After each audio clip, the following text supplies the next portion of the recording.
Greetings. I want to share a little bit of my book, Womanly Wisdom, What They Couldn't Tell Me. I want to read with you part of my chapter. It's entitled, Be You.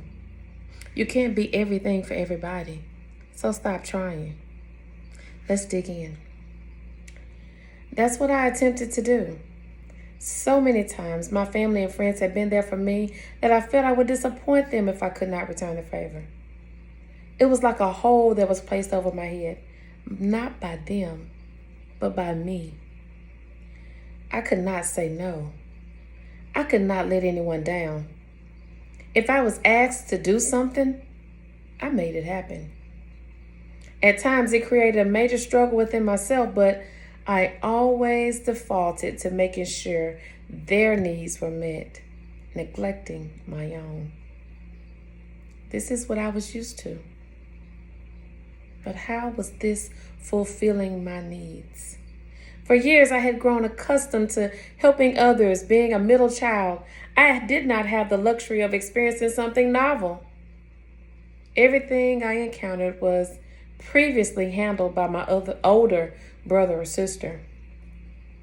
So I became confused about my identity at an early age. I only classified myself as whatever position I was holding at the time. I was my parents' middle child. Nothing spectacular. I often heard people say they didn't recognize who I was. They didn't remember my parents having a middle child. Did I just drop out of the sky like the stork brought me? I was a little sister and a big sister too. My teachers would always compare me and my efforts to my older siblings. I always felt I had to measure up to their accomplishments. And when I did, it was nothing special. It was expected. I could do nothing original. This is when I began to lose me. I began to become blank. Yes, I left the blank for a reason. I became. Whatever they needed, I became. In high school, I became a smart girl because my friends needed someone to help with their work. I became the funny girl because I did not have looks or personality that others enjoyed experiencing, but I could make them laugh.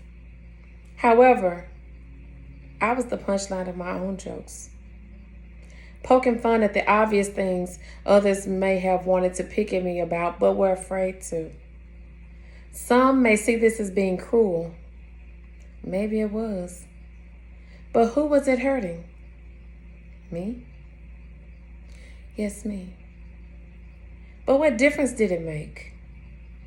If everyone found it to be funny, to me, it was protection. How could you make fun of something I had already humorized?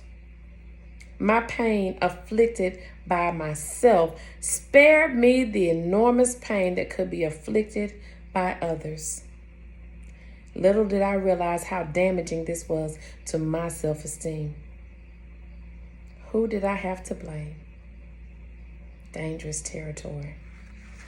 How many of you guys have taken it upon yourself to poke fun at or find humor in things about yourself that others may use as a target, but you see it as a form of self-defense by taking aim at the target yourself to keep others from hitting the bullseye?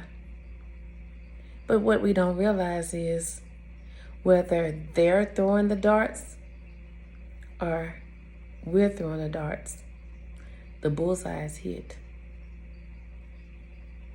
We got to learn to change that mindset.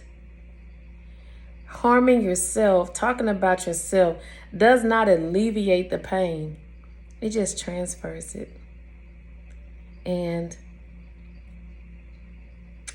how can you hate a bully when the bully is yourself? So that's one of the things I had to learn.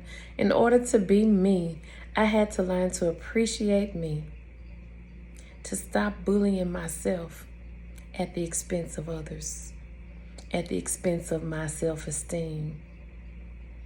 I had to learn to love myself, to value myself, to know my self-worth. And now I can tell you it has made a difference. And I know it can make a difference in you.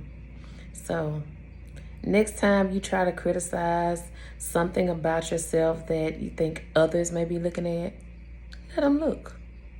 Let them talk. Keep a smile on your face. Hold your head high. And just remember, you can't be everything for everybody. So stop trying. Be you. Let's give them something to talk about.